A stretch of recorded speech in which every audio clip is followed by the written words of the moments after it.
Muy bien. Habíamos empezado estamos en la página 35, me parece, o 36. Habíamos empezado este apartado 3.1, leer la Biblia y escuchar a Dios. ¿Sí? El título, leer la Biblia y escuchar a Dios, no es de Pierre Gané. Es una advertencia que hoy hay muchos estudios bíblicos que se interesan en la Biblia, pero no en lo que Dios revele. ¿Sí? Pierre Gané insiste mucho, la Biblia contiene la revelación de Dios, bueno, insiste él y todo el mundo. Sí, pero hay que aclararlo, porque precisamente la multiplicación de los estudios bíblicos hace posible este interés por la Biblia como documento histórico o como colección de muchos documentos históricos que tiene problemas interesantísimos desde el punto de vista de la transmisión del texto, crítica textual, desde el punto de vista literario, crítica literaria, desde el punto de vista de la conformación de los libros, crítica histórica, en fin, que da para mucho, para mucho interés científico. Sin embargo, no leemos la Biblia porque sea un documento científicamente interesante, sino porque en ella habla Dios. ¿Sí? Eso lo veíamos muy claramente con el libro del padre Dominique Barthélemy, ¿verdad? Dios y su imagen. Él, que era un experto en crítica textual, advertía: uno se puede saber la Biblia de memoria y todavía no haber entrado en su contenido. Bueno, en esto está de acuerdo Pierre Gané. Hay un primer inciso, fe y crítica bíblica. Aquí se va a referir a este desarrollo de los estudios bíblicos, a estos estudios críticos, y que no tienen por qué oponerse a la fe. No tienen por qué ser haber una alternativa, una lectura creyente de la Biblia y una lectura científica de la Biblia. Es una alternativa falsa. ¿Sí? ¿Podemos leer? 5. Fe y crítica bíblica. Aunque cita poco de modo formal, es evidente que Pierre Gané conoce la exégesis contemporánea y que la aprovecha teológicamente. Unir exégesis y teología es un mérito quizá todavía más extraño en su época, en la que el abismo entre las dos disciplinas era más hondo que en la nuestra. Pierre Gané no se enfrenta con la exégesis crítica, sino con algunas pretensiones de la crítica científica en general, como una de las confusiones de la cultura moderna, la principal de las cuales es la ilusión de que la ciencia explica la vida, lo que conlleva un empequeñecimiento del significado de la experiencia humana. El desarrollo de la ciencia conduce a las mentes a la ilusión. El resultado es un positivismo corto de miras, en virtud del cual el hombre ya no piensa en su experiencia cotidiana. Él está alienado en un mundo impersonal. Muy bien. Aquí hay un salto de ideas, ¿verdad? El problema del criticismo bíblico, de una exageración del aspecto crítico, no se da solo en este ámbito de la escritura, sino en general. La palabra ciencia ha llegado a ser casi, como dice Agatha Christie en una novela, una superstición, ¿no? Esto es científico. Uy, Dios mío. Sí. Es una superstición normalmente para muchos, pero no para los científicos, que realmente saben que la ciencia no es un oráculo, se equivoca mucho, que procede por intentos de explicación, por correcciones, y que la ciencia no posee una respuesta definitiva. Bueno, pues esto que ha ocurrido en el siglo XIX, en el XX ha sido criticado, ha afectado también a los estudios bíblicos. Pero aquí, en las palabras de Gané que acabamos de leer, se refiere en general al desarrollo de las ciencias que conduce a las mentes a la ilusión. El resultado es que, por una explicación científica, la experiencia humana se empequeñece. Un ejemplo, por ejemplo, el amor humano reducido a un desarrollo hormonal.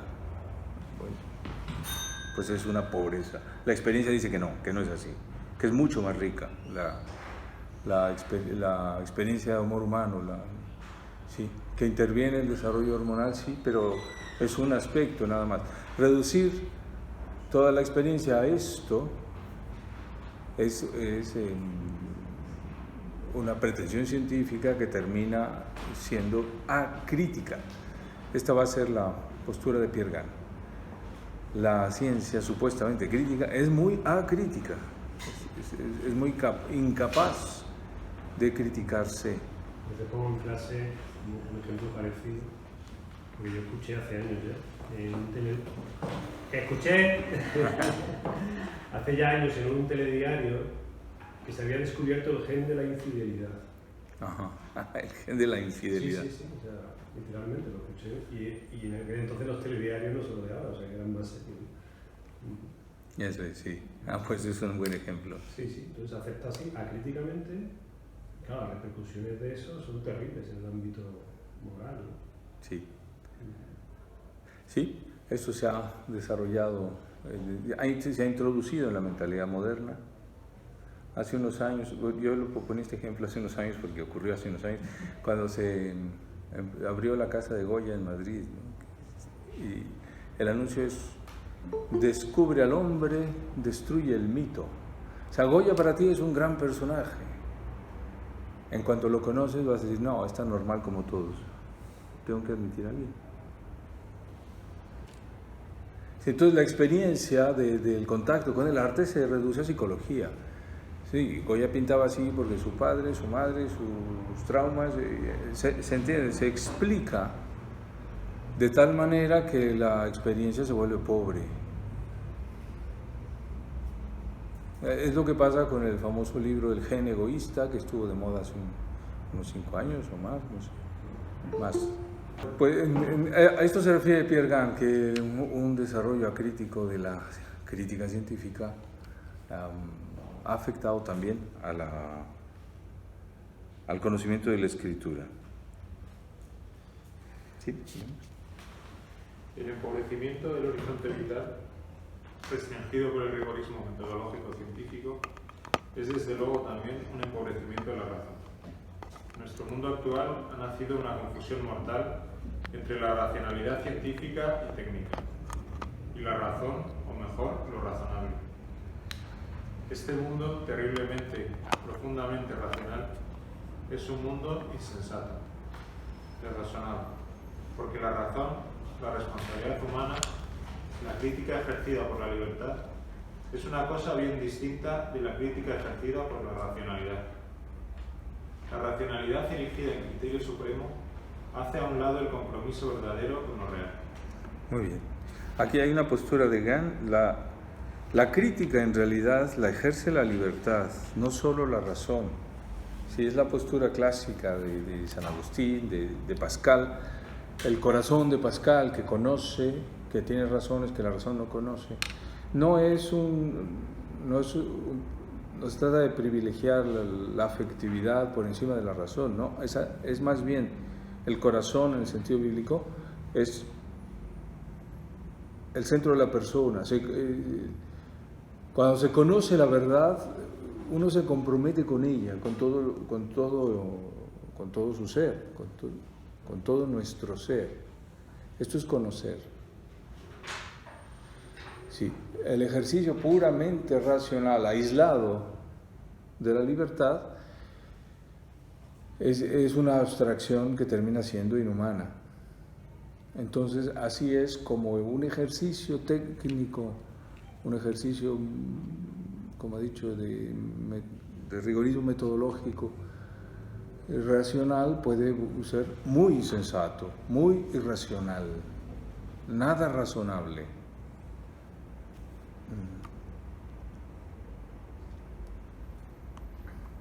Sí. Siempre está detrás la elección entre o la vida es más grande que el pensamiento o el pensamiento es más grande que la vida. Si el pensamiento es más grande que la vida, entonces lo que yo alcanzo a explicar, eso es real. Pero desde luego nadie puede vivir así. Nadie vive de sus ideas. Más bien utiliza sus ideas para vivir. Sí. O sea, la razón está integrada la razón con su capacidad crítica, con su exigencia de rigor metodológico.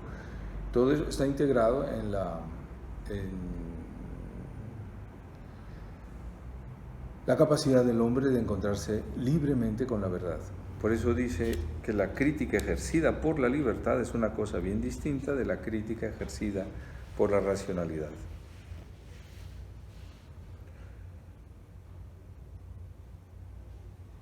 A ver si ya entramos en la Biblia. Sí, ya, en el siguiente párrafo volvemos a la escritura. Esta confusión entre racionalidad y razón repercute en todo, también en la teología, incluida en ella la exégesis. La ciencia técnica es la expresión real de la dominación del hombre sobre el mundo. Una ciencia que ya no contempla el mundo, sino que lo domina, es necesariamente violenta. Y cuando el objeto de investigación científica es la palabra de Dios, se tiene la impresión de que en el mundo de la exégesis científica no se ha estado suficientemente atento a la pregunta que la filosofía se ha hecho repetidamente sobre qué es la ciencia, por qué se apela a ella como si de algo bien definido en sus alcances y constitución se tratara. Bueno, sí, gente. O sea, la filosofía, un exégeta puede decir, esto es científico, y el filósofo le dirá que es científico. ¿Por qué es científica? ¿Por qué no es científica la exégesis de San Agustín o la de Santa Teresa de Lisieux? ¿Sí? ¿Por qué le hacemos mucho más caso a Santa Teresita que al exégeta? ¿Sí? ¿Se entiende? ¿Por qué a una cosa le llamamos científica y a la otra no? Esta pregunta no se la ha hecho el exégesis y tendría que hacérsela. No necesita un exégeta que se la hace, Hans Schürmann. Sí. Y pide lo mismo que Pierre Gane. La exégesis debería ser crítica con su capacidad crítica. Se tendría que examinarse y tendría que aceptar la pregunta: ¿qué es la ciencia? No es tan fácil de definir. Desde luego, para los filósofos no. Y para los científicos tampoco. En cambio, en esta especie de ciencia popular, que la ciencia aparece como un oráculo, la ciencia dice, la ciencia demuestra, pues, y la exégesis parece un poco afectada de eso. Sí. Yo estudié en el Instituto Bíblico de Roma, y sí, pues uno se encuentra ese dogmatismo de los exégetas críticos. Esto es científico, esto no lo acepta la academia. Ese es un argumento. En fin, espero darme a entender, no sé si estoy confundiendo mal. Es que el texto me parece un poco denso y después de la explicación todavía más. Sí, León. Pierre Gane vuelve más de una vez a señalar esta ingenuidad o falta de crítica de la exégesis crítica, que no ha evitado la mencionada hipertrofia de una racionalidad irracionalmente aislada en sus métodos y que ha caído en la oposición patológica de la objetividad contra la subjetividad, típica de la cultura moderna, en la que lo real se reduce a lo científico y la riqueza de la vida al alcance de los métodos de análisis. Pero la conclusión de fondo se da entre una lógica del dominio y una lógica del amor, que dan lugar respectivamente al ideal de un poder que domina y un poder que libera. Muy bien, Pierre Gane entonces discierne dos problemas en la cultura moderna que nos dificultan la lectura de la Biblia. Primero, la oposición típicamente moderna entre el objetivo y lo subjetivo, algo que apareció en el siglo XVII, la sospecha sobre los afectos, la insistencia en una lógica aislada, como en la duda metódica de Descartes. Sí. La pérdida de significado de la sensibilidad, tan importante en la Edad Media, para Santo Tomás de Aquino, los afectos, las pasiones como dotación para hacer el bien. En primer lugar, que las pasiones se desordenan, ya lo sabemos, pero en principio no son objeto de sospecha. sino tiene que ser, la razón debe gobernar sobre la sensibilidad, sobre las pasiones. Santo Tomás dice, en modo político, no despótico. O sea, tiene que darle su sitio a cada cosa, ¿no? Para lo que significa político. Sí, hoy el adjetivo no es tan positivo. Pero bueno, se contradistingue de despótico y...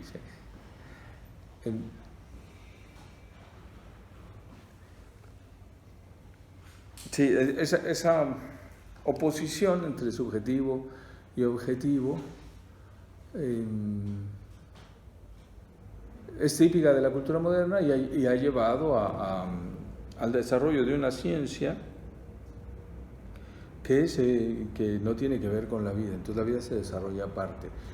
De ahí surgirán, pues no sé, las tendencias emotivistas, la exageración subjetivista, contra el objetivismo de la ciencia, el objetivismo de la filosofía, de la psicología, se entiende, ¿no? Surgen dos mundos contrapuestos, a veces en la misma persona. ¿Y qué tiene que ver esto con la palabra de Dios? Pues vamos llegando, sí. Bueno, el problema de fondo, según Gant, no es solo esta oposición entre lo objetivo y lo subjetivo, el valor de la sensibilidad y el valor de la lógica, sino una lógica de dominio o una lógica del amor. El conocimiento como lógica de dominio se rige por el principio saber es poder, saber es dominar el objeto de conocimiento. Es conocida la expresión, ¿verdad? Saber es poder, de Francis Bacon, en el inicio del desarrollo de la ciencia de la moderna, del siglo XVI. Y sé que se ha convertido en uno de los motores principales del desarrollo científico, o al menos de la inversión económica para que haya desarrollo científico, poder. Existe otra lógica, la lógica del amor, en donde el conocimiento está dentro de la vida del amor que mueve realmente a los hombres en este mundo. ¿Sí? Amor a Dios, amor a las obras de Dios, que es el motor del conocimiento también en la filosofía griega, el eros, o sea, el amor, dice Platón, ¿sí? El deseo de conocer lo más alto. Es inseparable la investigación filosófica del deseo de saber y del deseo de saber lo más noble. Lo mismo sigue en Aristóteles y así, y en eso se entienden bien con los maestros cristianos, hasta que surge esta otra lógica del poder, y es en lo que estamos. ¿Sí? Bueno, esto es lo que afecta, según Gant, a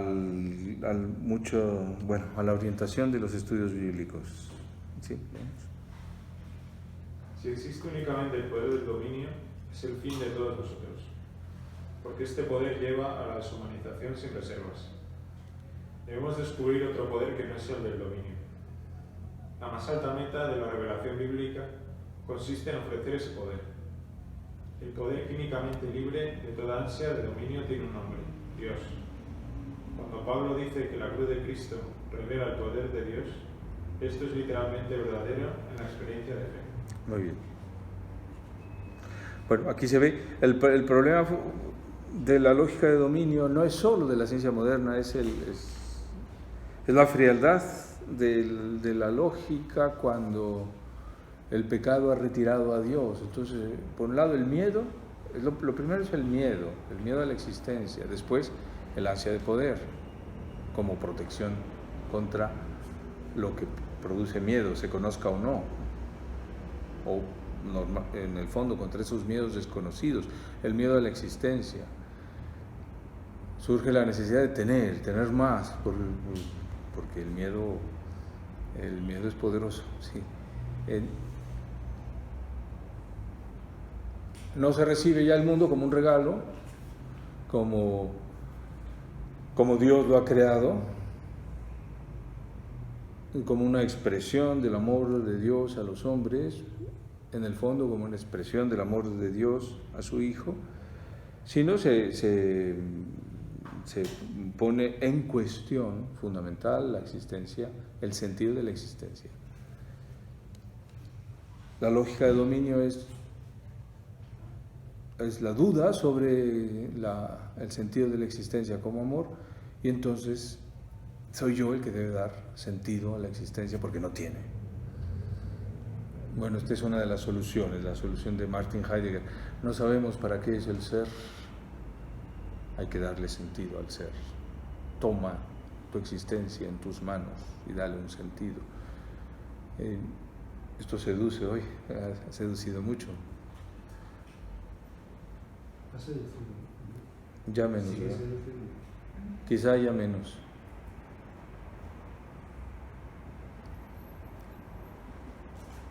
En fin, pero aquí ya Gall nos pone frente al Dios de la Biblia. Dios es un poder químicamente libre. Desde luego la expresión químicamente es hay que entenderla en este contexto de crítica de la exageración de la ciencia. El poder químicamente libre de toda ansia de dominio tiene un nombre: Dios. La cruz revela el poder de Dios. Aquí todo vuelve a empezar, ¿no? Desde la luminosidad de la cruz de Cristo aparece el rostro de Dios como amor, y entonces el uso de la razón se somete a la lógica del amor. Esto debería imperar, desde luego, especialmente en los estudios bíblicos o en el contacto general con la Escritura. Pasamos a un ejemplo, los evangelios de la infancia de Jesús, que son la parte históricamente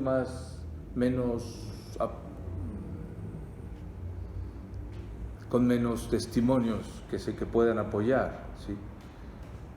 ¿Cómo sabemos de la Anunciación? Pues porque lo dice San Lucas, nada más, no lo dice ningún otro evangelista, no hay ningún documento extrabíblico que pueda decirnos algo, no, está San Lucas. Y el Magnificat de Nuestra Señora, pues lo dice Lucas, nada más. También en Mateo algo parecido, ¿sí? Alguna cosa pero bueno, vamos a ver qué se nos dice de los evangelios de la infancia. Nuestro teólogo hace el mismo discernimiento a propósito de la exégesis de los relatos de la infancia de Jesús. Hoy los espíritus débiles, fácilmente influenciables, van por ahí y repiten que son meras leyendas pensadas para la gente simple. Es un simplismo, en efecto, pensar que es realmente histórico solo lo que se puede afirmar críticamente.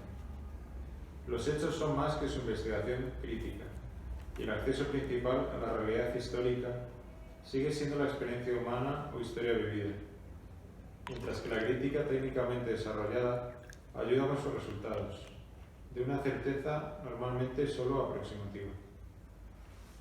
En cuanto a la cuestión de la historicidad de los relatos bíblicos, por más que sea legítima su investigación con los recursos técnicos de la crítica histórica, tiene su vigencia en la elipse que se forma entre el lenguaje de los mismos y la experiencia de fe, la fe de Israel y la fe de la Iglesia que confiesa a Cristo.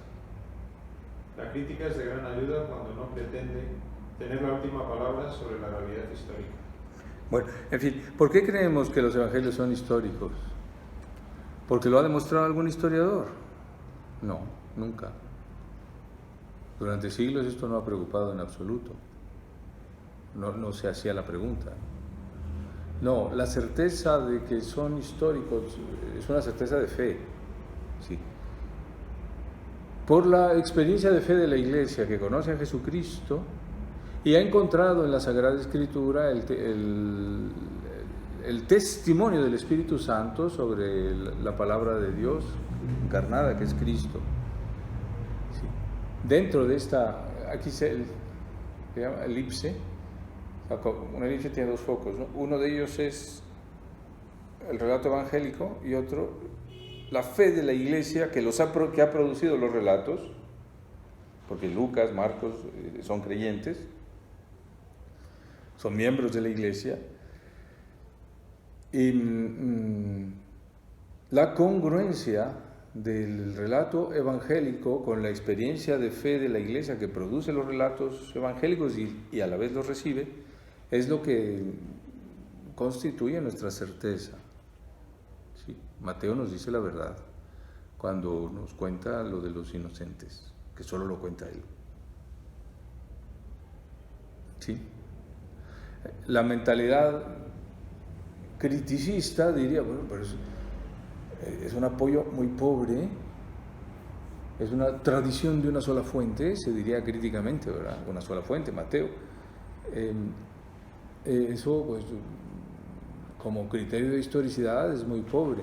El criterio de historicidad no está basado en la argumentación histórica, sí, que a la mayoría de las generaciones cristianas no le ha interesado, no se han preocupado de esa argumentación histórica. Sí. La certeza viene de que sabemos quién es Jesucristo, la Iglesia sabe quién es su Señor, y por eso puede identificar en el documento de Lucas la verdad. Sí. Bueno, en fin, a lo mejor estoy insistiendo demasiado en esto y no os preocupa. Claro, como yo he enseñado teología fundamental y este es uno de los principales, un tema importante, ¿no? La historicidad de los evangelios. ¿Qué aportaría? ¿Qué aporta? Los estudios histórico-críticos. ¿Qué aportan los estudios histórico-críticos? Finalmente sí aportan. Si dentro de esta elipse, o sea, no haciendo, por un lado está la fe de la Iglesia, por otro, como dos círculos, un círculo de la fe de la Iglesia, en otro, el documento que llamamos Evangelio de Lucas y su contenido. Si se pone así en dos círculos, pues la aportación es meramente técnica. Puede haber argumentos interesantes, ¿no?, sobre el carácter, el tipo de griego que utiliza Lucas en los dos primeros capítulos, distinto del que utiliza en el resto del Evangelio, es verdad. Sí. San Lucas es muy semítico en los dos primeros capítulos. Hay 3 himnos, que por cierto los seguimos usando en la liturgia, ¿verdad? El Magnificat, el Benedictus de Zacarías y el Nunc Dimittis de Simeón. Es una sobrecarga de hímnica, celebrativa. O sea, esas son observaciones que se pueden hacer desde el punto de vista crítico y son interesantes. ¿Qué aportan? Cuando esto se introduce en la elipse, o sea, dentro como si la fe de la Iglesia buscara a su Señor de nuevo en el Evangelio de Lucas, entonces los detalles históricos se vuelven relevantes. ¿Sí? Un buen exégeta puede aportar muchas cosas, ¿sí? Por ejemplo, la pregunta que se hace Hans Schürmann, ¿en qué tipo de comunidad cristiana pudo haber quedado el Magnificat antes de que Lucas lo incorporara a su Evangelio? Porque evidentemente no lo compuso él.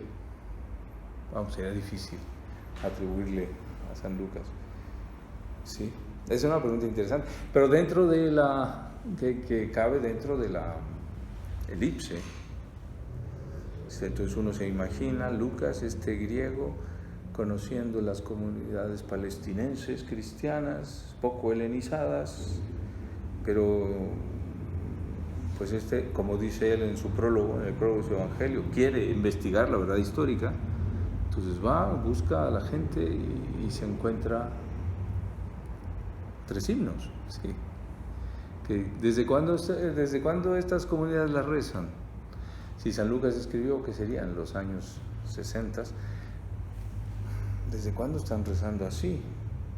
En fin, no hay mucha respuesta. Las certezas de la ciencia histórica son aproximativas, la mayoría. Ese es otro punto que hoy se suele subrayar justamente. Tanto dogmatismo de historia, pero si la historia no alcanza por su propio método, no puede llegar a afirmaciones contundentes. Puede decir, hay un documento que apoya tal cosa, pero no puede decir tal cosa ocurrió. Para eso se necesita algo más. En nuestro caso, la experiencia de fe de la Iglesia, el contacto con Jesucristo es la luz que permite identificar su verdad en estas páginas de San Lucas. En fin, ¿qué es lo que aportan? Se puede ver en el Jesús de Nazaret de Papa Benedicto XVI, Ratzinger, sí, que no es un documento magisterial, aunque lo escribió como Papa. Se pueden ver muchos resultados teológicos de la exégesis bíblica contemporánea. Ratzinger conservó siempre la elipse, muy interesado en la exégesis crítica, con muchos amigos exégetas, que sí, que seguramente le decían, lee esto, lee aquello, esto no vale tanto, pero mira, tal...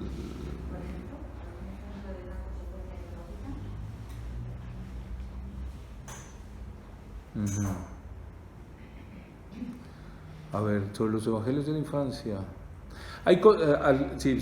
Me pregunta Celina, ¿algún ejemplo de una investigación histórica que tenga una consecuencia teológica?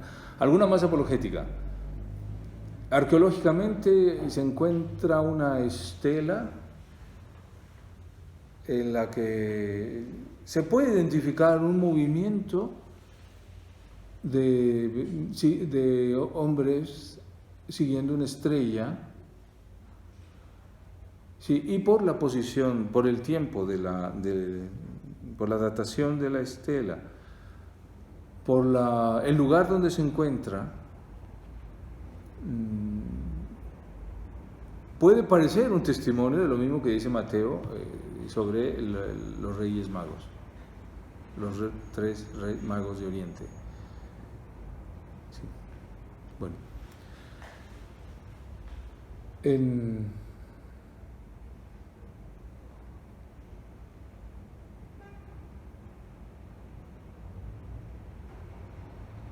Pero ¿qué significa teológicamente? ¿Por qué Oriente? ¿Por qué Mateo incorpora este relato? ¿Por qué tienen que ser tres paganos los que rinden adoración al Hijo de Dios en lugar de Israel? ¿Sí? Y este conflicto con Herodes, y con esta tensión entre Belén y Jerusalén. En Belén, la ciudad pobre, la más pequeña de las ciudades de Judá, ahí nace el Hijo de Dios. En Jerusalén, la capital de Judá, la ciudad grande, la ciudad del templo, ahí el tirano, pues, el que rechaza a este niño. En fin, se puede entrar desde el punto de vista del significado histórico de estos elementos del relato para las comunidades que vieron nacer el relato, y eso hace que el texto adquiera relieve. ¿Sí? En general, la investigación bíblica moderna ayuda a no recibir la Biblia como un conjunto de verdades que vienen del cielo y hay que creérselas, sino como una historia de fe vivida, una historia de encuentro con Dios, una historia entre la revelación de Dios y la fe de los que la reciben, que tiene relieve. ¿Sí? O sea, hay carne y sangre en la Biblia, carne y sangre de los creyentes que acogen a Dios, que acogen su palabra. Sí. No todos tienen que hacer esto, desde luego, no. La Biblia se puede leer sin hacer todo esto, y se debería leer.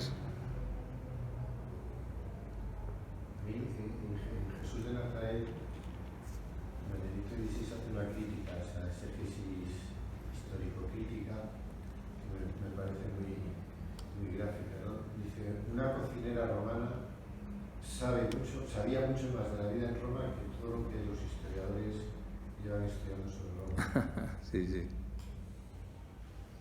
Sí, Eugenio nos recuerda alguna crítica de Benedicto XVI al historicismo en Jesús de Nazaret, sí. El conocimiento de lo histórico no es necesariamente el conocimiento de documentos históricos, eso es un conocimiento técnico, sino es un conocimiento de experiencia. Sí, sí, no sé, uno, por ejemplo, si uno sabe qué cosa es España, aunque no haya leído una historia de España. Sí. La experiencia de este país no es un resultado de investigación histórica. A lo mejor el historiador se pierde, el que simplemente vive no se pierde. Un poco perdidos. ¿Cómo? Estamos un poco perdidos. Bueno, muy bien.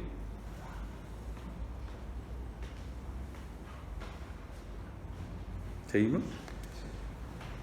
Y así, volviendo a los relatos de la infancia del Señor, para Lucas y sus contemporáneos se trataba de historia en el sentido en que es practicado por los verdaderos historiadores.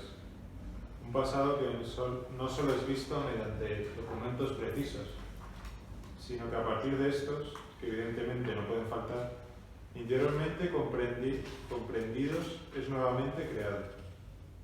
Cuando Lucas pone en los labios de la Madre de Dios el Magnificat, esto no significa que ella lo ha pronunciado palabra por palabra.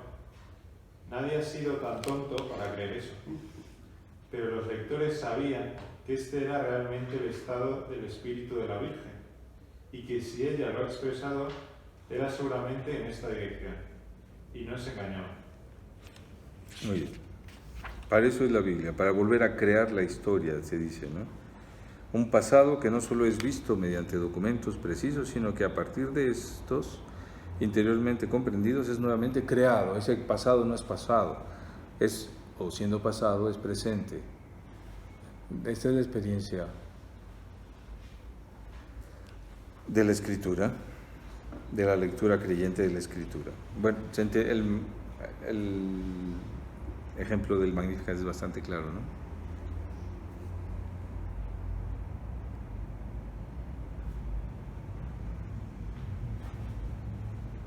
Terminamos Los relatos de la infancia pertenecen a este contexto de la experiencia de fe en la revelación. Pero el empobrecimiento de la experiencia humana, por causa del afán de exactitud documental, hace un cortocircuito con el contenido de estos relatos. En fin, no se puede perder de vista el hecho fundamental de la recepción de la Biblia como misterio cristológico. Porque la Biblia no es la palabra de Dios, que es Cristo. La Biblia es el testimonio escrito sobre esta palabra. Muy bien. Sí. Sí, este impacto de la orientación de la exégesis, hoy creo que ya se ha corregido un poco. Ha llegado a ser muy penoso. Se ha encontrado en ejercicios religiosas que no pueden rezar con el Evangelio de San Lucas, con el relato de la Anunciación, porque dicen que San Lucas se lo inventó. Pero pues, entonces, ¿cómo va a rezar usted? Sí. No oigo. ¿Esa sentencia dice que se inventó es otro tipo de fe? Sí, es la fe en la ciencia, en la suprema, sí. En fin. Esto era más agudo todavía en los años 60, 70, 80 que escribía Pierre Gane. Hoy hay un poco más de luz al respecto, un poco más de paz.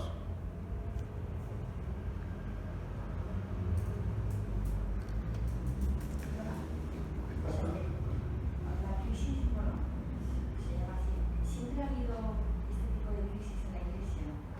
¿O desde el siglo XX? Que si siempre ha habido este tipo de crisis, son más complicadas.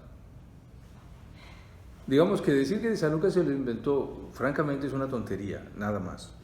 además desde el punto de vista de Pierre Gane, es una falta de crítica, es una insensatez, es una simpleza. Sí. La Iglesia ha tenido que vencer herejías mucho más terribles en los primeros siglos, sí. Quiero decir que lo que ha pasado en el siglo XX no es tan fuerte como lo que se ha vivido en el siglo IV, en la Edad Media también, llena de sectas, llena de alternativas. Sí. Aquí más bien Pierre Gane creo que lo sitúa bien, es un problema cultural. Sí. El exégeta pues es un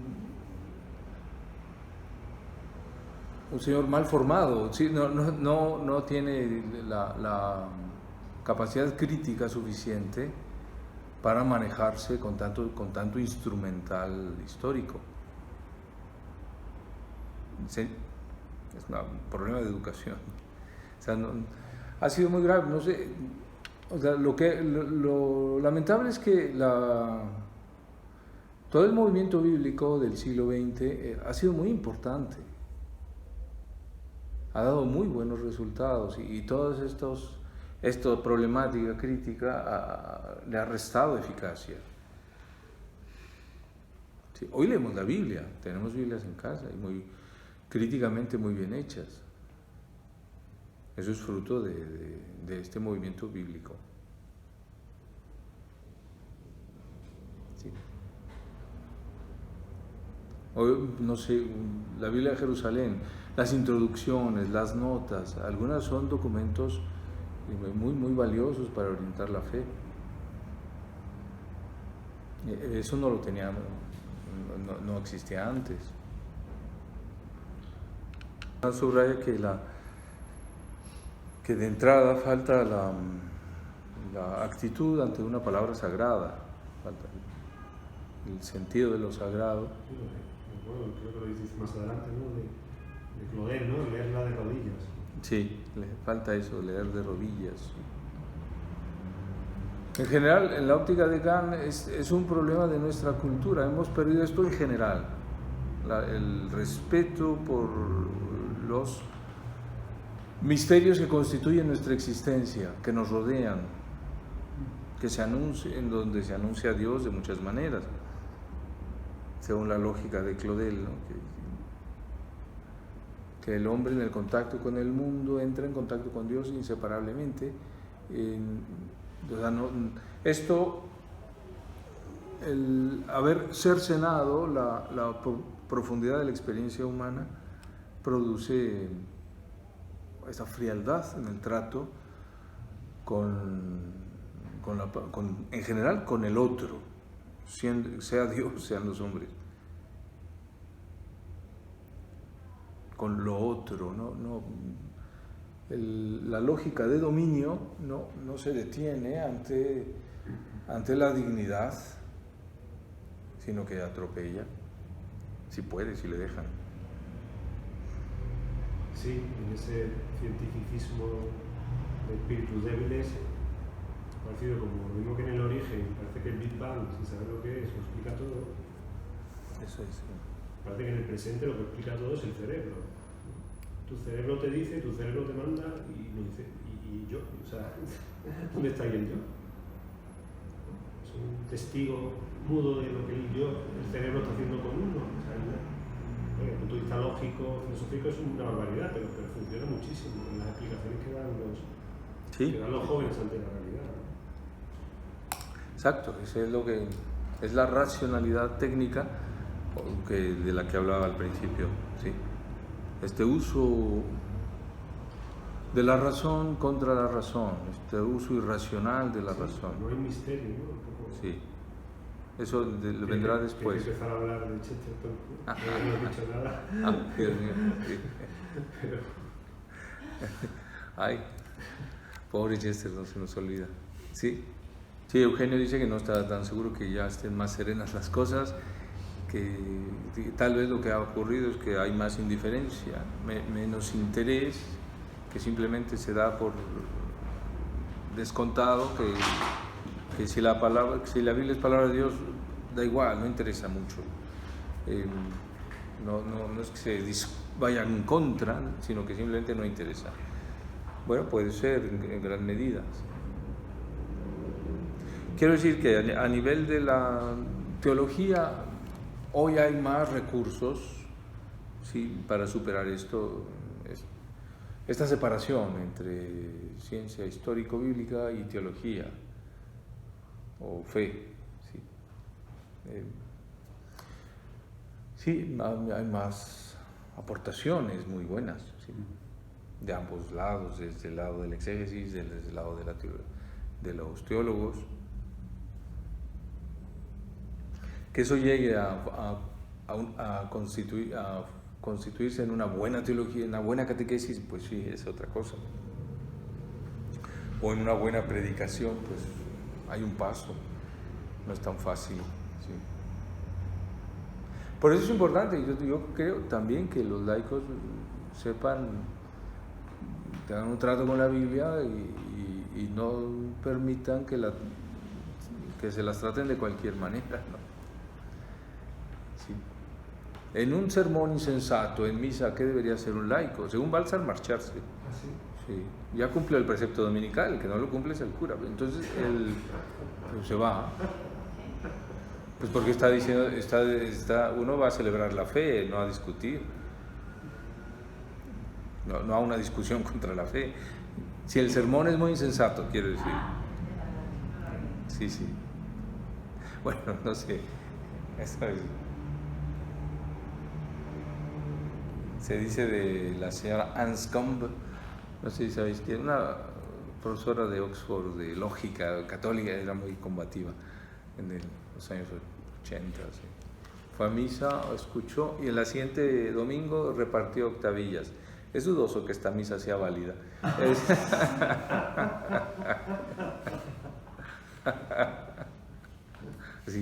Es dudoso, una expresión muy... Sí. Eugenio se remite a la última frase. La Biblia no es la palabra de Dios, que es Cristo. La Biblia es el testimonio escrito sobre esta palabra. Desde luego la expresión se puede matizar. Sí, pero me queda un poco confusa. Sí. Balsar lo dice así: ¿la Biblia es palabra de Dios? Sí y no. No, porque la palabra de Dios es su Hijo. Y es una palabra eterna, que se ha hecho carne en el seno de María. Y sigue siendo su persona. La palabra es la persona del Señor. Eso es lo que buscamos y lo que seguimos.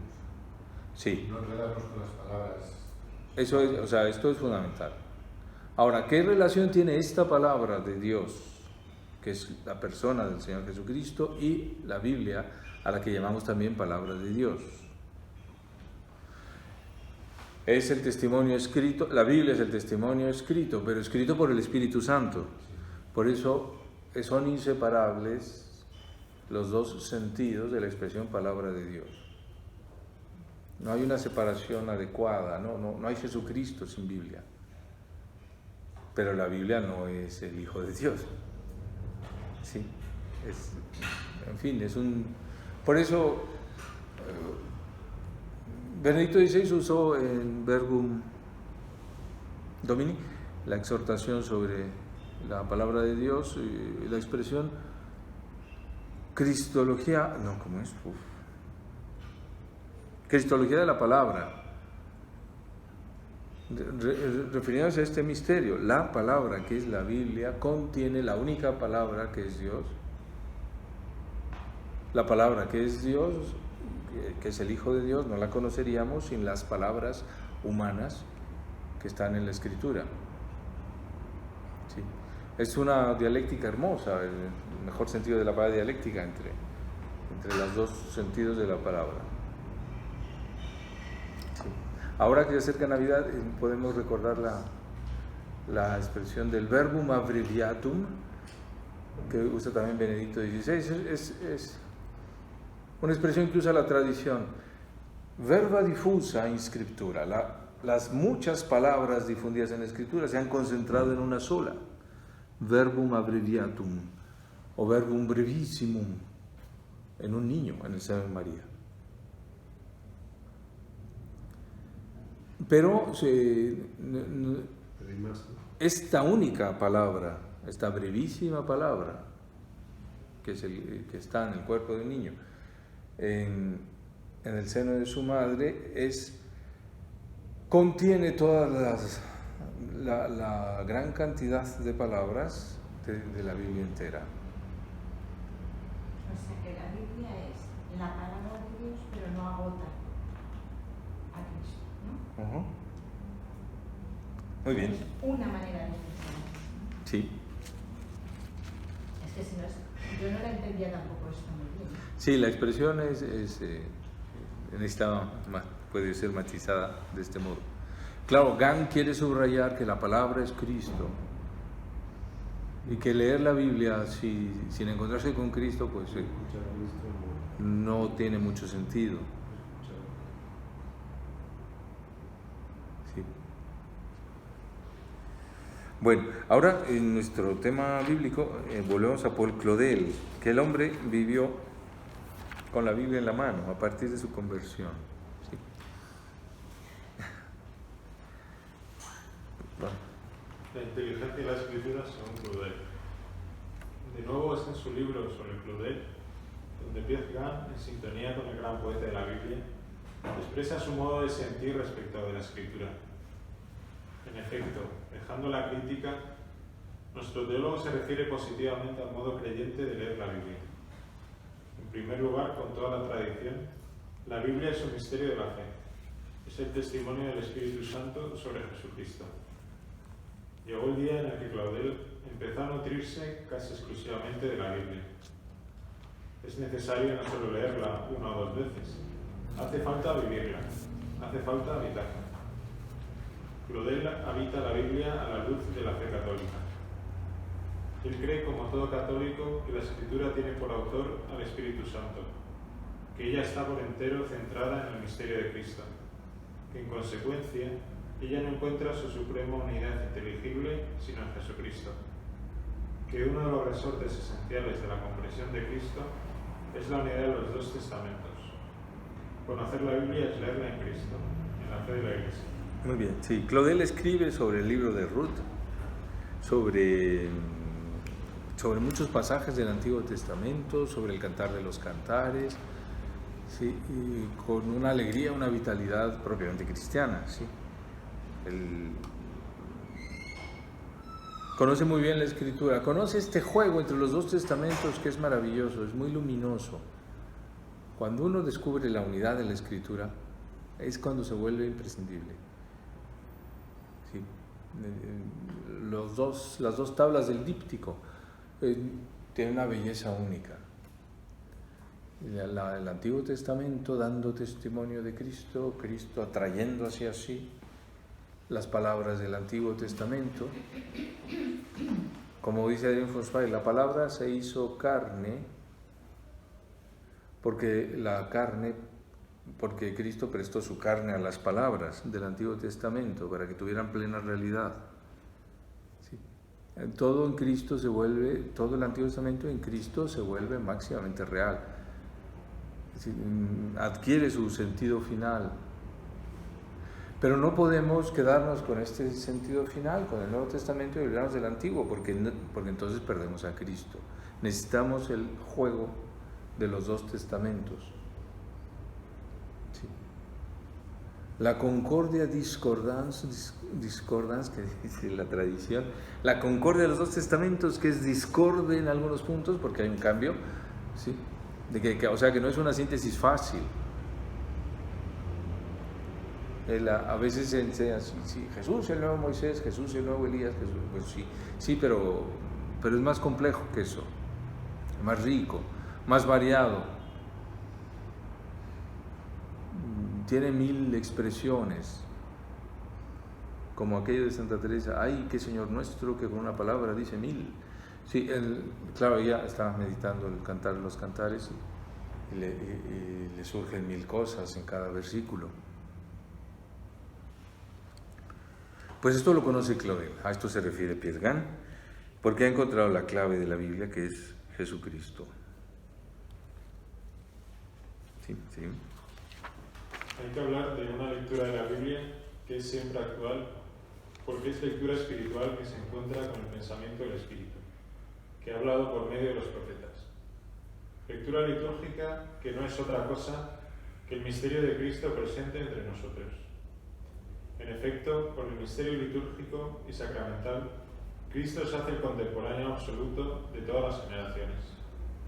Esta actualidad estará muy presente en las intervenciones de Gahn e imprimirá en él ese carácter profético tan acusado.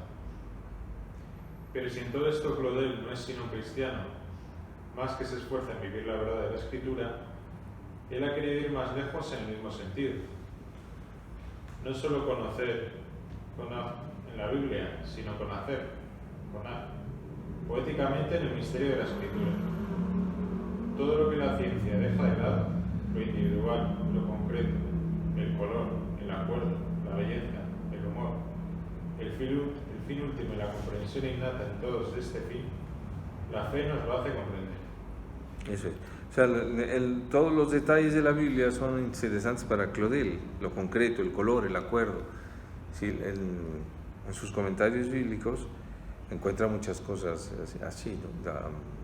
Significativas. Sí, no sé, me viene sobre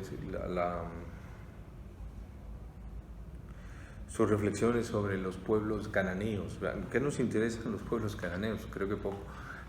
Sí, esos que conquistó Josué para entrar en la tierra prometida y establecer a Israel ya con una tierra propia. Claudel se detiene, claro, la Biblia se detiene. La Biblia describe a jebuseos, gergeseos, filisteos. Claudel entra y encuentra cosas muy, muy notables. Uno dirá, no son científicas, son poéticas, son reales. Nos hace sentir la fe. Por eso ya habíamos encontrado este juego de conocer y conacer, ¿sí? Que en francés se dice casi igual, quitándole una N a conocer, connaître. Es particularmente real en la Biblia. Uno nace con el evento bíblico que está estudiando, está ahí dentro. Sí.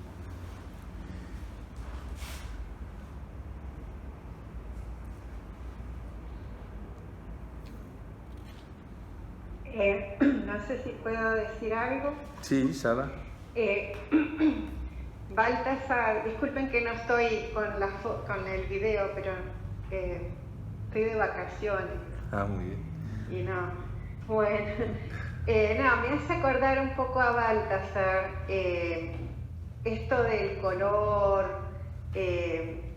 cómo no se puede llegar a la profundidad de la forma si no es a través de la superficie.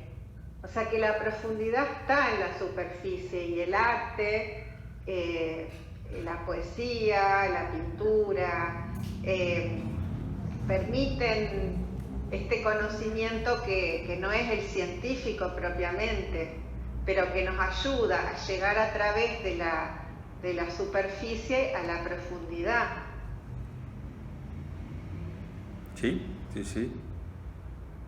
Sí, exacto. Baltasar es muy... En la estética, los dos volúmenes el sexto volumen, en español, el sexto volumen dedicado al Antiguo Testamento, y muestra esta misma sensibilidad por los detalles, nos hace sentir la vida de, no sé, por ejemplo, de Ezequiel, ¿no? Lo que Dios pide a Ezequiel, lo desmesurado de la misión de Ezequiel, los detalles de su vida. Por ejemplo, que se muere su mujer y Dios le prohíbe llorar, no puede hacer duelo. La luz de mis ojos. Llama a su mujer, la luz de mis ojos ha muerto, no puede llorar, Dios se lo prohíbe. Signo profético. Se acabó el matrimonio entre Dios e Israel. El profeta es ahí casi testimonio pasivo, con su misma existencia. Bueno, eso hay que vivirlo, hay que sentirlo. Claro, si uno lee el pasaje, pues va adelante, ¿no? La luz de mis ojos se murió, bueno, pues en paz descanse. Pero no... los detalles que la Biblia nos ofrece son suficientes para sentir el evento. En este caso, el evento de la misión de Ezequiel, que debe poner todo lo que es también su vida familiar, afectiva, al servicio de la profecía. Ya no es suya, es de Dios. Sí. En el caso de Oseas es un poco más tremendo, ¿no? Porque se tiene que casar con una prostituta por orden de Dios. ¿Sí? Claro, Dios ha hecho un mal matrimonio. Se ha casado con una prostituta, con Israel, y esto se tiene que verificar o tiene que expresarse en el signo profético del profeta. Sentir todo esto es lo que nos llevaría a la profundidad, como dice Sara Silvina, recordando la estética de Baltasar, del evento exterior, de la superficie, se va a la profundidad porque la profundidad se anuncia en la superficie, en el relato mismo, en el signo profético exterior, hay una hondura inagotable. Esto sí lo podemos reconocer en Ezequiel. En los sacramentos es distinto, el realismo sacramental es distinto. ¿Sí? Porque ahí es, como dice el himno de Santo Tomás, visus tactus gustus in te fallitur, aquí no hay sentidos. Visus tactus gustus, la vista, el tacto, el gusto se equivocan. ¿Sí? Se equivocan en ti, en la forma, porque uno no ve el cuerpo de Cristo, ve un pan blanco. ¿Sí? Se equivoca, no es pan blanco, es el cuerpo de Cristo. O sea, el realismo sacramental es distinto. Estéticamente es difícil valorar los sacramentos. Por eso aquí estamos más bien del lado de la palabra, que nos describe eventos. Sí.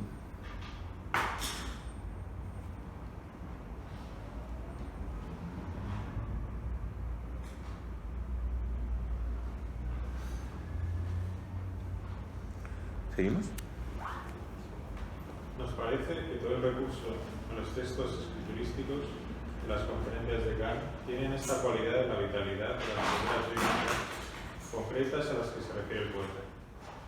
Encontramos aquí también la crítica ya referida a la actitud dominadora de la ciencia, distinta de la actitud receptiva, oblativa y adelante de la fe. Pero son actitudes no opuestas, como se sabe cuando se observa el orden debido del servicio a la fe y del respeto por la razón. Entre ellas no hay incompatibilidad alguna de principio ni de método, a menos que la ciencia ya no quiera estar al servicio de la fe, a menos también que una fe mal comprendida no pretenda sustituir la ciencia y prescindir de ella. Gant conocía y apreciaba, lo hemos ya dicho, las investigaciones bíblicas de su tiempo. Su interés en la adaptación de los autores sagrados y las lenguas recurre con frecuencia al hebreo, en la arqueología y la geografía y la historia en general es peculiar. No se trata de mera información, sino de evidencias de relieve teológico, valiosas para la comprensión de la revelación de Dios. Pero para descubrir esto último en los datos científicos, se requiere un sensorium especial que Gant con Claudel describe de esta manera. Dios es amor, y la facultad que es propia para aprender es el amor.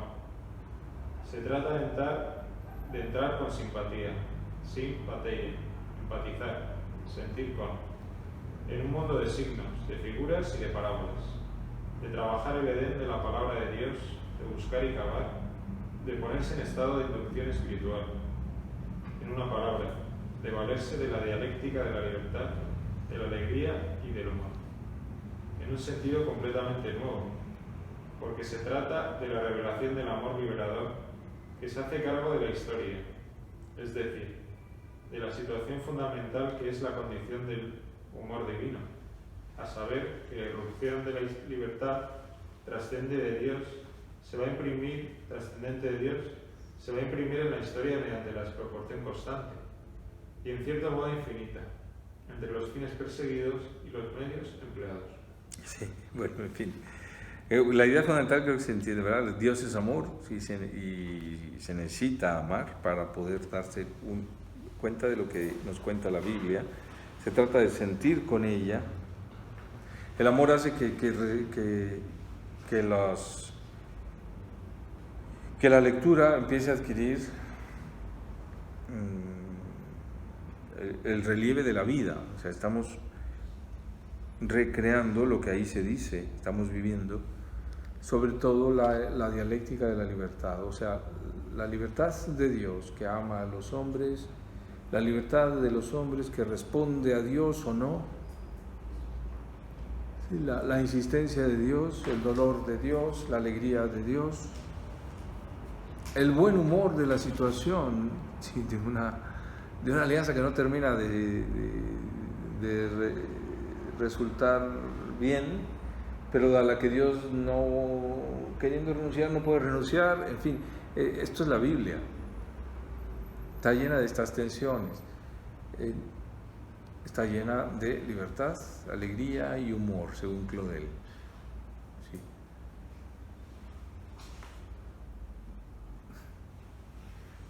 Hay muchos relatos humorísticos, más de los que parece, pero en general el humor al que se refiere aquí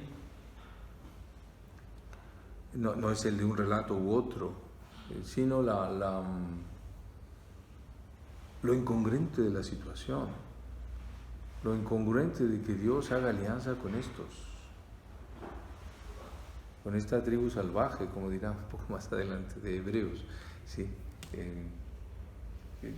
Como que, ¿qué le pasó a Dios, no? ¿Por qué se equivocó tanto? ¿Sí? Como una mala noche. Algo así, ¿no?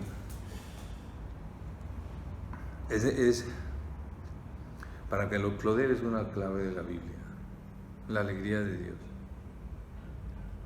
Eso que dice el Salmo 18, ¿no? El sol sale contento como un héroe a recorrer su camino todas las mañanas. Así sale Dios, contento. A ver cómo va hoy la alianza. La desproporción constante y en cierto modo infinita entre los fines perseguidos y los medios empleados.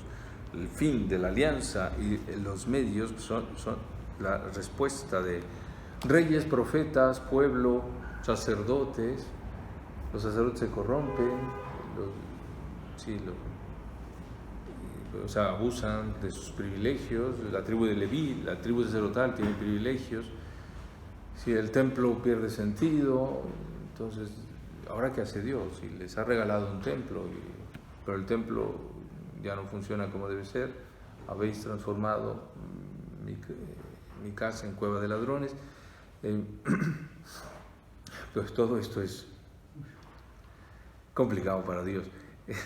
Divertido. Muy divertido. Sí. Es un gran trabajo. En todo esto, la decisión de la redención, la crucifixión del Hijo de Dios, todo esto hay que vivirlo. Bueno, seguimos porque se sigue hablando del humor. Particularmente se requiere sensibilidad para lo trágico bíblico, es decir, para la alegría divina que abraza la tragedia humana de alejarse de Dios. Y esta sensibilidad es un sentido del humor divino humano. La historia santa es trágica, pero también por esta misma razón es toda desbordante de amor. Trágica porque el hombre pecador es desafiado a preferir la alegría a sí mismo. Dios, que es amor impaciente, la exigencia y misericordia de su justicia, que es eternamente ternura, los rodeos, las invenciones, las artimañas y todos los disfraces pretenciosos de la gracia por los que ella cambia la obstinación estúpida de nuestra libertad. Todo esto es el ingrediente del humor bíblico. No hay que decir que la historia es un espectáculo trucado del que la fe nos daría la cara. 1000 veces no. Es en nuestra existencia en donde nosotros somos acometidos, y más precisamente en nuestra libertad. Muy bien. Esto es el humor bíblico, la insistencia de la gracia en la libertad humana, que la estupidez humana, como dice el texto, que no se deja amar, que no, o sea, que Dios llega con toda su alegría y como describe Jesús, uno sigue interesado en su campo que ha comprado, en sus cositas, en su negocio y no ve la alegría infinita que se le acerca, sino que se queda en su problemilla.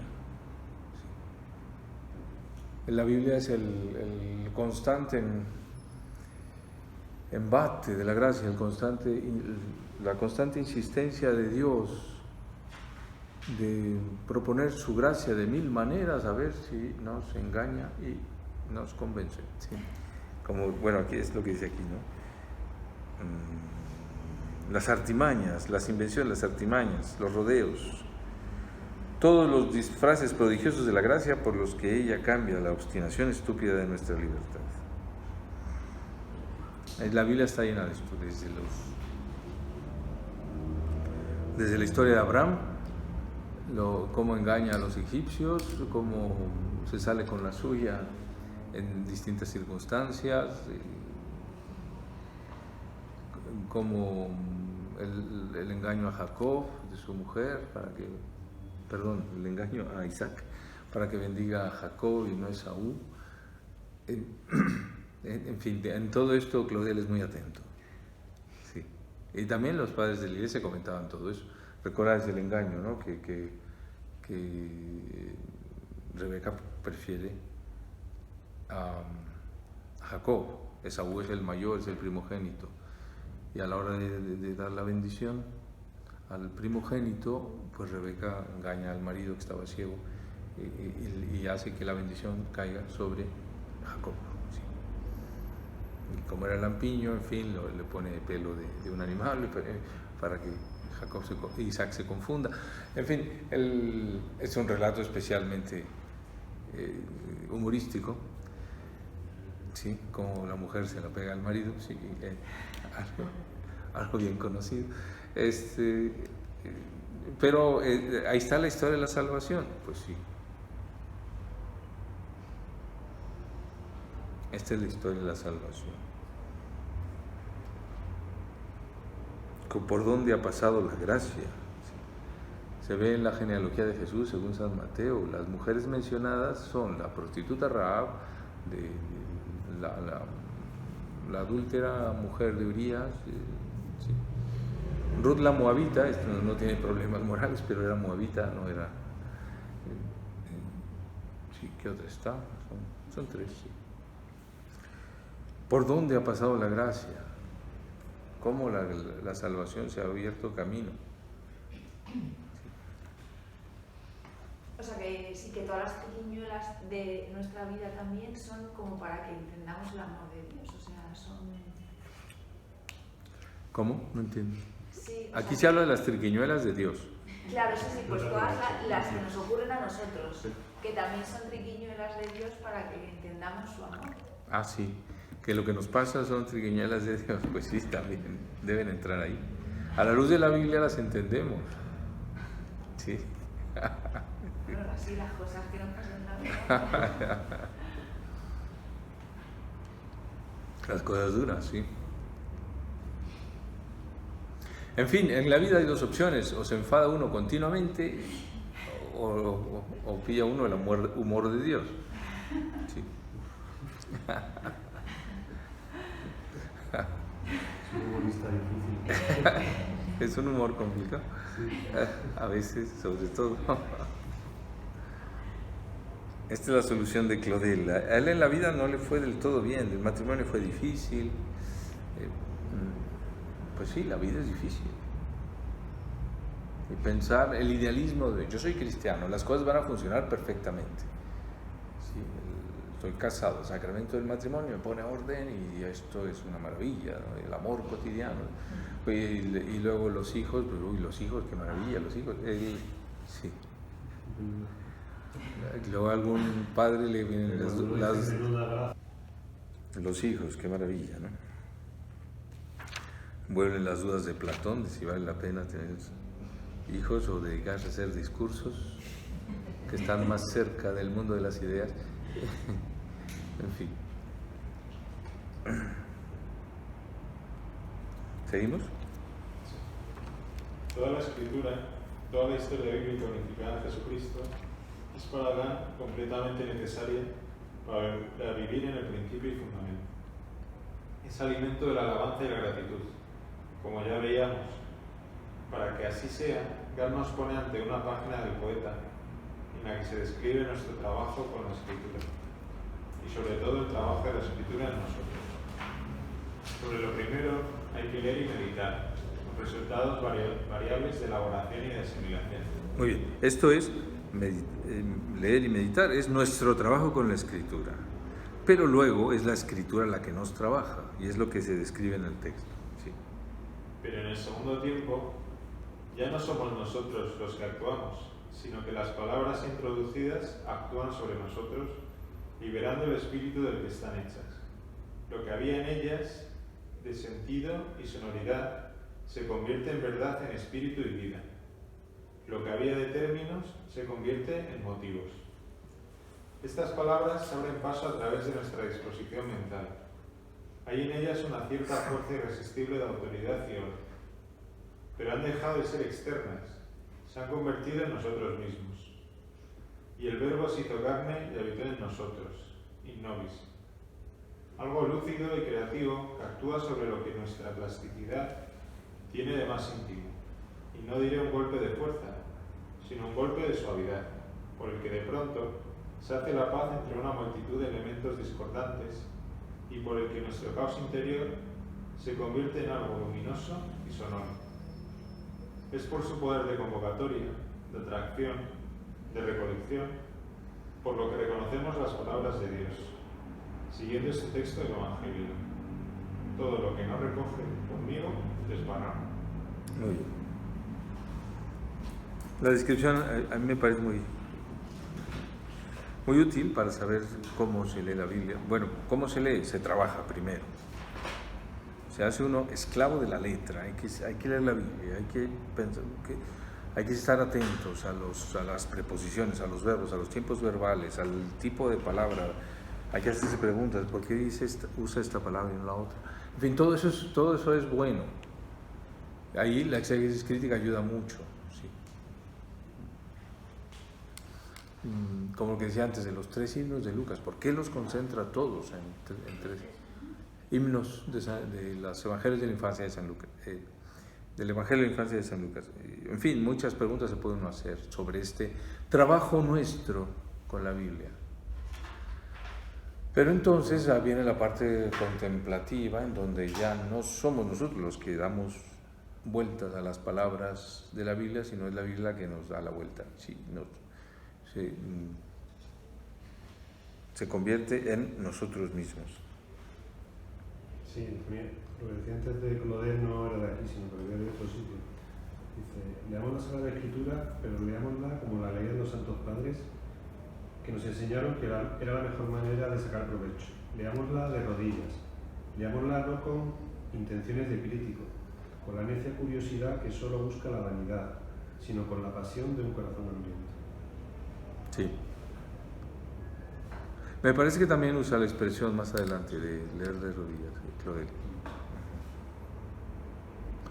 Sí.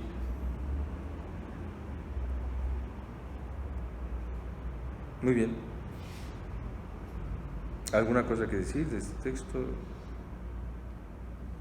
La Biblia crea orden, crea vida cristiana, se transforma en vida cristiana.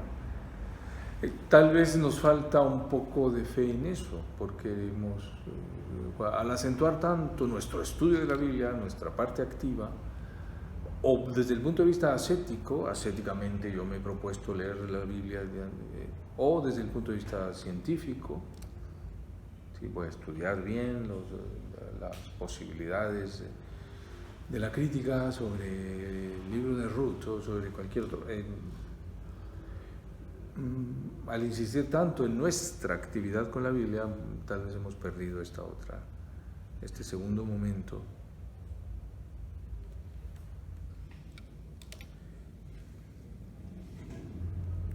Muy bien. Pasa. Había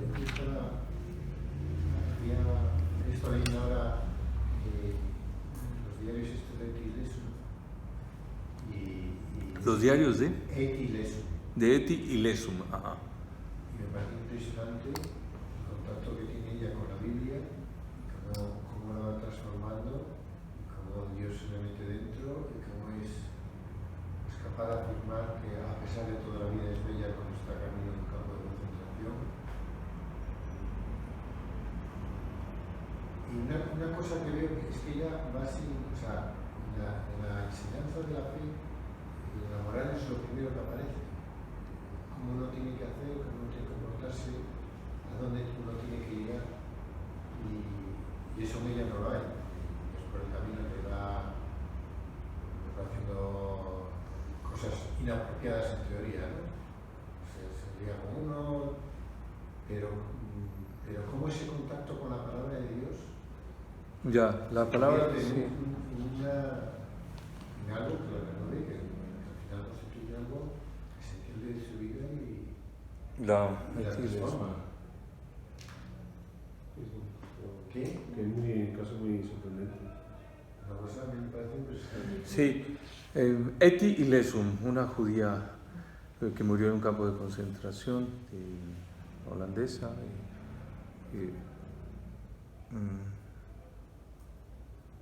Bueno, mi experiencia con los diarios es un poco, no es tan clara. Quizá creo que vale la pena leer una selección que hizo un jesuita, no recuerdo cómo se llama, jesuita de comillas, es una selección. Pero los diarios mismos pues están llenos de contradicciones. Y lo que ella llama Dios, él lo dice explícitamente, lo que yo llamo Dios es algo muy confuso que ella recibe del hombre que más influyó en su vida, que era su amante además, pero a mí me produce esa perplejidad, ¿no? Pero es verdad también que la forma de asumir el dolor y el sufrimiento, no transformarlo en venganza, sino sí. está bien por medio, o no sé cómo es posible hacer eso. No, Eti y Lesum es admirable por muchas cosas. Lo que no veo es el contacto con la palabra de Dios, es lo que no alcancé a ver. Es admirable por eso, porque no supera el odio a los alemanes, ¿sí? Está más allá, y sí, hay algo de profundamente cristiano en su experiencia, pero muy ambigua, creo. Tiene un amante, tiene otro, tiene varias experiencias, normalmente heterosexuales, pero no siempre. Él hace un aborto porque no tiene derecho a traer a un niño a un mundo tan malo. O sea, no lo veo mucho. Bueno, lo que pasa es que acaba muy de repente salida, no sabemos a dónde hubiera llegado si hubiera sido más recorrido, pero la misma relación con el amante, ella se empieza a dar cuenta que eso que está desparramando su vida y que eso no tiene sentido y lo abandona y es capaz de estar hasta que se muere esa persona, la sigue viendo pero no vuelve a tener relaciones. Pero si nadie te le dio una moral. Está bien, yo no le hago ningún reproche moral. Sí. Lo que no veo es una maestra cristiana, un testimonio de alguien que por el contacto con la palabra de Dios haya sido transformada. Es lo que no alcanzo a ver. Sí. Veo una gran mujer con una aptitud filosófica extraordinaria, una inteligencia privilegiada, una conformidad con la vida, con la pobreza, con la persecución, maravillosa. Un triunfo de la alegría continuo, sí, pero publicarla en la misma colección que Edith Stein no lo veo. Es lo que yo quiero decir, que no cualquier gran hombre o gran mujer es un testimonio de vida cristiana. Sí, de acuerdo. Algo parecido, aunque con menos problemática moral. Me va a venir la otra mujer judía francesa, Simone Weil. Sí, una maestra cristiana, O sea, tiene un contacto evidente con Cristo. Pero ahí está obediencia de fe. Aquí estamos hablando de eso, de cómo la palabra de Dios, la palabra bíblica, hace que la fe vivida por los personajes de la historia bíblica se convierta en la fe que uno vive. De modo que hay una continuidad entre la fe intrabíblica y la fe eclesial. ¿Sí? Por eso no la vería tanto como un ejemplo de esto, sin por eso dejar de reconocer que es una mujer extraordinaria.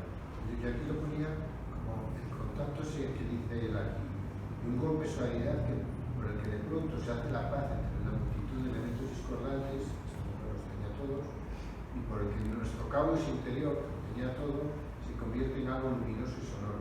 Yo creo que esa mujer, por donde pasó, ella decía, yo lo único que quiero ser es un bálsamo para todos los que me alrededor, y eso en mitad del horror y para mí eso surge, dices, del psicólogo yo creo que fue mucho más allá del psicólogo y ya para si iba en el tema dice, lo único que quiero yo es la Biblia. Es lo que yo no vi en el diario. No veo que esto venga de la Biblia, veo que puede venir más de un Dios como el del psicólogo, en el sentido budista. Bueno, eso sí estoy de acuerdo. Bueno, entonces... Aquí esto no por eso no es... habla de Dios, no habla de Cristo. Por eso no es un ejemplo de esto. Sí, me sabe mal hablar mal de ella porque es una mujer muy notable. Simplemente que sí he estado haciendo un poco de conflicto con otras personas, ¿no? Con un amigo jesuita, con algún siervo de Jesús, que esta mujer maravillosa. Pues, sí. Ahora, maestra cristiana, como Simone Weil, maestra cristiana, no lo veo. Lo que pasa es que Simone Weil también lo mismo, acaba su vida pronto, no sabemos a dónde hubiera llegado. Pues sí, exactamente, no sabemos. Por eso no podemos nombrarla lo que no llegó a ser. A eso me refiero. No, pero son lecturas que a un cristiano lo hacen bien. Sin duda. Eso no quita que tengamos que leer la Biblia, intentando que ocurra lo que aquí se describe. Perdón, estamos discutiendo aquí sobre Eti Lesum. Es todo lo contrario, la lectura de Simone Weil porque es marcionita, ¿no? Realmente ella rechaza el Antiguo Testamento, cree que es la imagen de un Dios vengador, que está a las antípodas de esta interpretación, ¿no? Católica, universal, integradora de la Biblia. Con todo es muy interesante. Y aporta mucho. Sí, muchas cosas muy valiosas en la cultura moderna. Mucho de sufrimiento, ¿Sería como heroínas trágicas de griegas o no? Pues... sí, puede ser. O sea, son personas muy valiosas de las que podemos aprender mucho. Sí. Pero no son testimonio de lo que aquí se nos está diciendo, del efecto que produce la palabra de Dios en la fe de los cristianos, que no se debería debilitar en una admiración ética universal, que ocurre mucho, ¿sí? Bueno, uno con la Biblia, otro con el budismo, otro con... Creo que es distinto. Yo creo que pastoralmente, o sea, quizás se ha inflado demasiado estos personajes porque se puede entender que sirven de mediación, ¿no? O sea, que pueden servir para... Sí, y pueden servir realmente de mediación. San Agustín se convirtió leyendo pagano. Plotino lo sacó del maniqueísmo. Y Cicerón lo acercó al Evangelio. Que sin necesidad de una predisposición o sea, quien lee a ellas dos le da una profundidad que después tendrá que matizarse, tendrá que iluminarse, ¿no? Pero en ese sentido creo que hacen bien aunque no sean maestras. Sí. Bueno, espero no fracasar en el intento de que leamos la Biblia Aquí y hay una pregunta de aprender del libro de Ruth, del libro de las historias de los jueces, No, no, pero si no está. del libro de los proverbios. Hay una Además, pregunta. Simón Bell tiene poco humor, o sea. Hay una pregunta de la madre Rebeca, que como no puede... pregunta, ¿es recomendable leer la Biblia de corrido solo para conocer los acontecimientos sin meditar, pues sería muy largo una vez en la vida? Es una opción, hay muchas opciones para leer la Biblia. Sí, esa es una. Es bueno conocer la Biblia. Sí, si uno tiene, según se sienta uno movido, ¿no? Hay distintas etapas de la vida en el trato con la Escritura. Una puede ser esa. Decir, pues que no conozco la Biblia, la voy a leer. Sí. A mí me parece bien. ¿Se lo recomendaría a todo el mundo? Tal vez no. Sí, mi padre lo hizo cuando se jubiló. ¿No? Sí. ¿Cuál le parece la mejor opción para leer la Biblia? De qué manera. Sí. ¿Cuál es la mejor opción para leer la Biblia? Pues hay que pasar por los dos momentos que se han descrito ahora, el momento del conocimiento del texto, de los detalles del texto, de los detalles de la historia, y El conocimiento directo de las letras de la Biblia. de las letras de la No Biblia. leer sobre gente que dice. Eso es. Y después también lo que se describe del segundo momento, ¿sí? Que es la meditación, la contemplación, lo que se llama lectio divina. La lectio divina no puede faltar. O sea, que la oración viva de la Escritura es, bueno, no puede faltar, no hay que exagerar, ¿no? Dios tiene muchos caminos y puede haber quien nunca haya leído la Biblia y conozca la Biblia por el rezo del rosario. Puede ser también, ¿no? Pero en general, en nuestro tiempo, la insistencia de la Iglesia es tomar en las manos la Escritura y recorrerla entera. Leyendo siempre en la fe de la Iglesia, siempre con la luz de Cristo, como se ha descrito. Para que nos perdone esta defensa de las herejes. No. Teresa de Lisieux solo leía en los últimos años. Teresita solo leía la Biblia, sí. En fin, no, está bien. Lo único que quiero subrayar es lo específico de la nutrición de la fe cristiana que está en la Escritura. No en Aristóteles, tampoco en Santo Tomás. Sí. Al sustituir la Biblia por Santo Tomás es un fracaso. Sí. Además, el primer ofendido es Santo Tomás. Y se ha hecho. Recientemente ya, mucho menos. Sí, gozamos ahora de un movimiento bíblico que ha puesto la Escritura en nuestras manos. El tiempo antimodernista nos quitó la Biblia de las manos. Estaba prohibido unos años, a principios del siglo XX. Más bien no prohibido, no se podía leer sin permiso. ¿Y antes sí se podía? Antes sí. Hubo la Biblia circulaba mucho. Hubo una primera sospecha después del protestantismo. Pero después, por ejemplo, Santa Teresita leía la Biblia entera. Una década después, en el Carmelo, ya no. Por el movimiento modernista y la reacción antimodernista que veía un riesgo en leer la Biblia.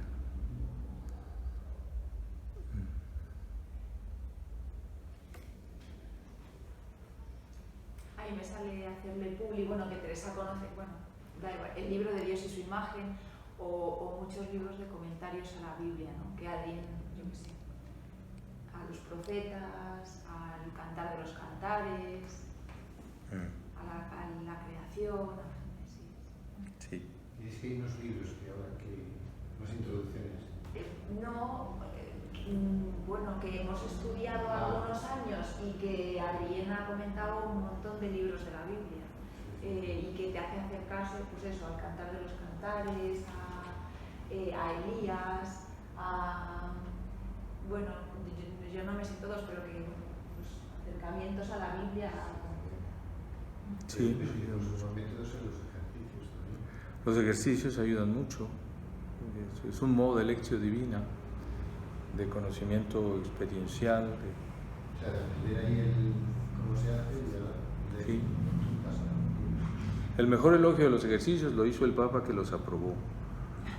Están basados en la Escritura. Contienen la Escritura, pero así. Por eso no sé, como sería imposible hacer un resumen de la Escritura, ¿no? No, pues hay que leerla, no se resume, ¿no? Léete el resumen, no hay que leerla. Así con los ejercicios, ¿qué contienen? Bueno, hay que hacerlo, porque son de una vitalidad misteriosa que se asemeja a la Biblia. Eso me recuerda un poco cuando de jóvenes teníamos que hacer los comentarios de libros. Entonces siempre cuando nos pillaba todo y decíamos, El Quijote, 2 tomos, qué horror. A ver, un resumen, estos que vienen ya, un libro que viene introducción al Quijote, explicación del Quijote. Y luego cuando de mayor te pones a leer, qué tiempo más bueno he perdido, que no he leído esto, que era mucho mejor que el resumen y que la introducción al Quijote, que pues un poco nos puede pasar eso con la Biblia a lo mejor. Sí, Inés dice que así como a veces se sustituye la buena literatura por comentarios, nos puede pasar con la Biblia. Eso nos decían en el Instituto Bíblico. Hay que tener cuidado. Hoy los biblistas no leen la Biblia, leen a los exégetas, o sea, leen las interpretaciones. Bueno, de eso se quejaba Luis Alonso Shekel, uno de los expertos en poesía hebrea, un jesuita español. Sí, la traducción de la Nueva Biblia española. Sí. Sí, entonces, ¿cuál es el método? Uy, qué pregunta tan buena, pero qué respuesta tan mala la mía. ¿Cómo hacer?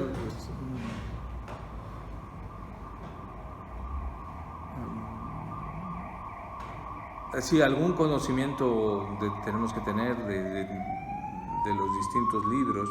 Entonces, si uno se descubre pobre en conocimiento bíblico, pues lo mejor es ponerse a leer. Tal vez uno tendrá algún especial interés, ¿no? Y entonces, sí, el libro de Job, por ejemplo, es un libro especial, ¿no? Maravilloso, que afronta los problemas de todos, el problema del dolor humano, con una franqueza que asusta, ¿no? El Coelet a mí me parece maravilloso, el Eclesiastés, el pesimista, vanidad de vanidades. Es la vida misma. Sí, o sea, lo difícil es leer los libros históricos, ¿no? Los libros históricos pueden parecer, son un tipo de historia que nos resulta pesadilla, nos resulta muy didáctica, el autor siempre haciendo reflexiones, sí. Pero cuando uno lo ve como la historia de la alianza, de la revelación de Dios y el intento de respuesta de fe, pues entonces adquiere relieve, ¿no? Relieve de fe. Yo entiendo que hay libros que probablemente, o sea, todas las listas de generaciones de los libros de las crónicas, pues tal vez no hay que leerlas. O hay que pasar las páginas rápido. Sí, son listas y listas y listas de también de funcionarios del templo, sacerdotes, levitas, coperos, cantores, páginas y páginas. Bueno, entiendo que esos son elencos, que es un género que no es para lectura, sino para memoria, para guardar memoria de ciertas cosas. En fin, pero es bueno saber el conjunto.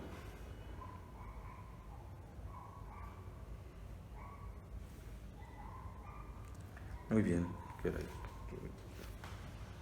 Uno de los libros de Pierre Gans sobre la alianza es un libro que muy importante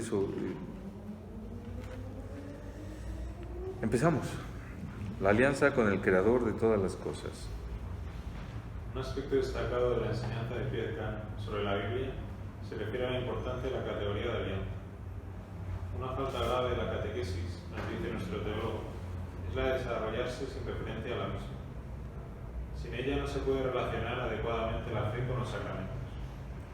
El significado de los sacramentos se degrada cuando se elimina uno de los componentes de la alianza. Sin el sentido de la alianza se recae en el frecuente uso pagano de los sacramentos cristianos.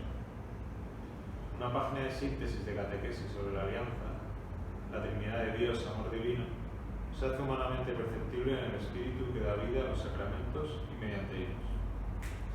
La alianza es un intercambio de consentimientos, es decir, un intercambio de amor. También Dios nos propone su amor, el Espíritu Santo, para que nosotros lo amemos con ese mismo amor, lo cual significa que nosotros nos amamos los unos a los otros como Él nos ama. Así la alianza se realiza en el seno mismo de la Trinidad. Ella es un verdadero intercambio, vigente tanto de un lado como del otro. Lo humano no es eliminado, sino elevado hasta la realidad divina. Cristo mismo es la alianza. El sello de ella es el Espíritu Santo. Nosotros no estamos ya como los paganos ante un Dios, incluso cercano, que no habría comunicado su secreto. Nosotros estamos en Dios Trinidad, cuyo secreto recibimos, el misterio de Cristo. Las cláusulas de la alianza se resumen en el único mandamiento, la caridad. La ley nueva no es una ley escrita, sino la presencia del Espíritu Santo. Santo Tomás de Aquino, retomando a Jeremías, Pablo y Agustín. Cristiano es el que se deja así por el Espíritu. Por eso Cristo, glorioso, es donador del Espíritu. Nosotros entramos en la familia de Dios, somos sus amigos. La misa funciona, si se puede decir así, en el interior de la Trinidad. Cristo está ahí, con nosotros, y el Espíritu es como el cumplimiento, la perfección del don de Dios. Muy bien. De ahí que el resorte de la eficacia de los sacramentos es finalmente el Espíritu Santo, fundamento de nuestra esperanza y potencia transformadora del mundo. Una teología del Espíritu Santo es también teología de la historia. Uy, aquí ha dicho todo nuestro Pierre Gans. Sí.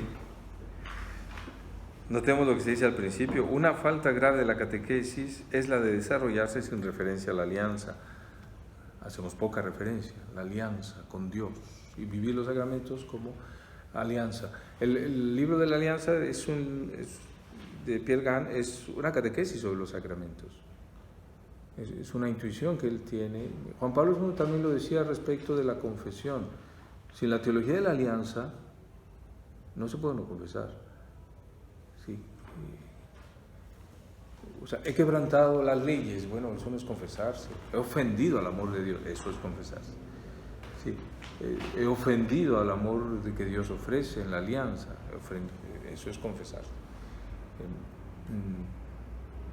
Si se queda uno en la ley quebrantada, bueno, pues, y el pago es la vergüenza de confesarse, pues está uno muy en la superficie del sacramento. Por eso este uso pagano de los sacramentos cristianos. Así era Pierre Gans, muy incisivo, ¿no? Sí. Es lo que él quiere combatir con su propuesta de una teología de la alianza, o con la fe en la alianza, categoría B, que recorre toda la Biblia, desde, bueno, lo veremos más adelante, las etapas de la alianza. Pero la idea fundamental, la que expone en el párrafo largo: intercambio de consentimientos, intercambio de amor. La alianza se realiza en el seno mismo de la Trinidad. La alianza es alianza con la Trinidad de Dios, que es el Dios verdadero. Sí. Es una alianza recíproca, ¿no? Es decir, los consentimientos en ambos lados. Lo que más me sorprende de la alianza es esa fe, en el fondo, que también Dios tiene en el hombro.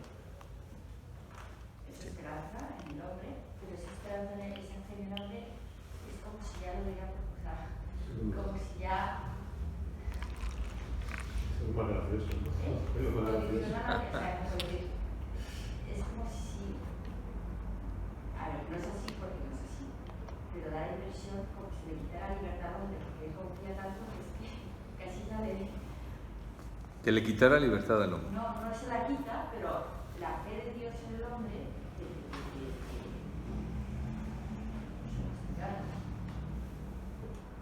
Sí. Como la fe que si él tiene fe en ti, pues serás así, o sea, no se puede. Te ayuda a cumplir la alianza. Sí. Celina dice que de la alianza es bilateral. Sí. Por eso es un evento de gracia. La iniciativa es de Dios. Bíblicamente la iniciativa es de Dios. No es un pueblo que busca a un Dios y se lo encuentra. No, es Dios que busca un pueblo o que crea un pueblo mediante la alianza con Él. Por eso el primer momento de la alianza es unilateral, pero es para producir el estado de alianza que es bilateral, es el consentimiento por ambas partes. ¿Sí? Esto es lo extraordinario. ¿Sí? Y Celina subraya, eso implica que Dios tiene también fe en el hombre, fe en que estos van a guardar la alianza. ¿Sí? Es sorprendente. ¿Sí? ¿Eso quita libertad? No, eso realiza la libertad. La libertad se realiza en el compromiso, no en el no comprometerse. Esa es la idea falsa, moderna, de la libertad, del liberalismo. Libertad de, sin libertad para. Libertad de movimientos, libertad de conciencia, libertad de decir lo que quiera, pero sin una orientación, no, eso ya no. La libertad de tiene sentido cuando es para algo, la libertad para el amor. Sí, esto supone la teología de la alianza, que la libertad se realiza solo en el compromiso. Pero es el compromiso con Dios. Lo humano no es eliminado, sino elevado hasta la realidad divina. Y claro, esto solo puede ser en Cristo y en el Espíritu Santo, como se insiste. Sí. La alianza sería imposible sin el don del Espíritu. Porque en lo que tiene fe Dios sobre el hombre es en que también amemos. Él ofrece amor y cree que espera que también nosotros amemos. Para eso nos da el Espíritu Santo. ¿Cómo? Lo hace todo, sí. El Espíritu garantiza nuestra respuesta, o la hace posible. Sí.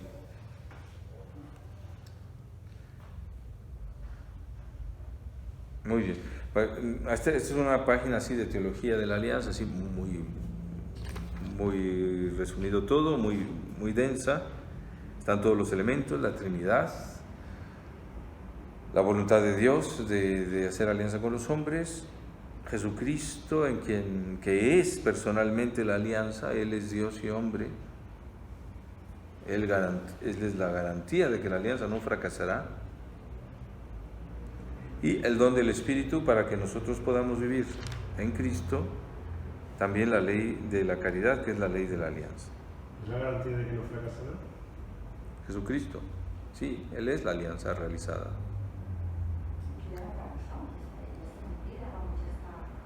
Él es la alianza cumplida, que no puede fracasar. Ahora, ¿cómo se incorpora a Jesucristo? ¿Cómo somos incorporados a Cristo? Ese es el trabajo de la gracia del Espíritu Santo. ¿Sí? Algunas cosas son claras, la iglesia no fracasará. La iglesia como cuerpo de Cristo vivirá la alianza. ¿Sí? Será fiel, es santa. ¿Cómo cada uno la vive? Eso es otra cosa. ¿Sí? Pero que la alianza es nueva y eterna y no fracasará, es un hecho. En eso creemos. Estamos en una alianza que no va a caer. Ya estaba pensando el problema del infierno, ¿no? ¿Está el problema del infierno? Sí. O sea, Pero la iglesia sin mancha ni arruga, la define San Pablo. La iglesia santa existe como cuerpo de Cristo, por tanto dentro de la alianza.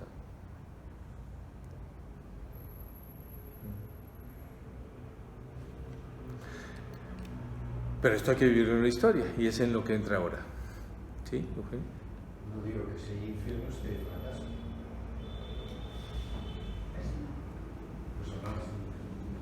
Sí, puede haberlo, pero ¿qué significa ese fracaso? Cuando el Hijo de Dios ha descendido al infierno, le ha dado un sentido. Él dice, tengo en la mano las llaves de la muerte y del infierno, ¿no? En Apocalipsis 1:18. ¿Qué significa eso? En fin, que es... Bueno, es una temática aparte, sí. O sea, esto no quiere decir que puesto que la alianza no fracasará, ya todo el mundo está para siempre, eternamente dentro de la alianza. Pues existe la ruptura con la alianza, claro.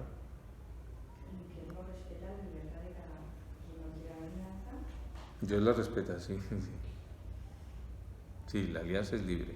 Sí, lo que pasa es que la presión ha triunfado, uno quizá indebidamente piensa que ninguno de los hermanos se pierde. Por eso es importante el momento cristológico. Sí, dice Fernando que la expresión, la alianza ha triunfado, implicaría que ninguno de los hermanos se pierde. Por eso insisto en el momento cristológico. El momento cristológico es que Él es la alianza perfecta entre lo humano y lo divino. En Él la aceptación de la voluntad del Padre no tiene fisuras. Sí. Y ser cristiano es vivir en Cristo, vivir en esa fidelidad suya al Padre.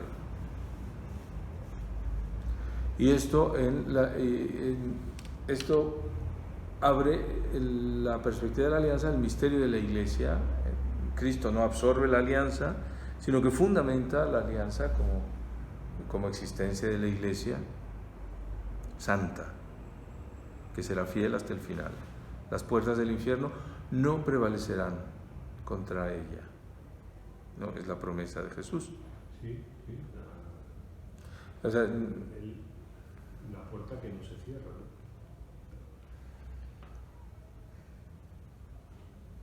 Sí, entiendo. Sí.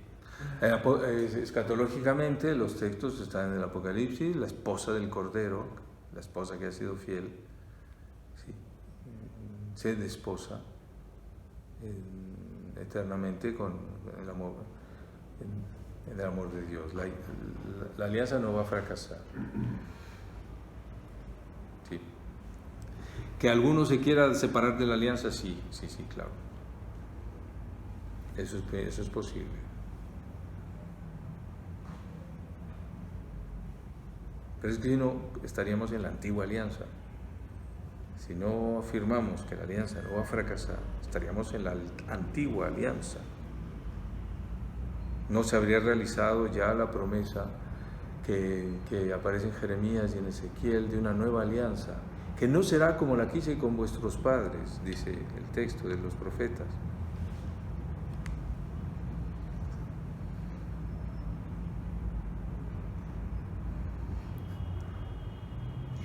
Sí se ve la diferencia entre la alianza de Israel y la alianza en Cristo.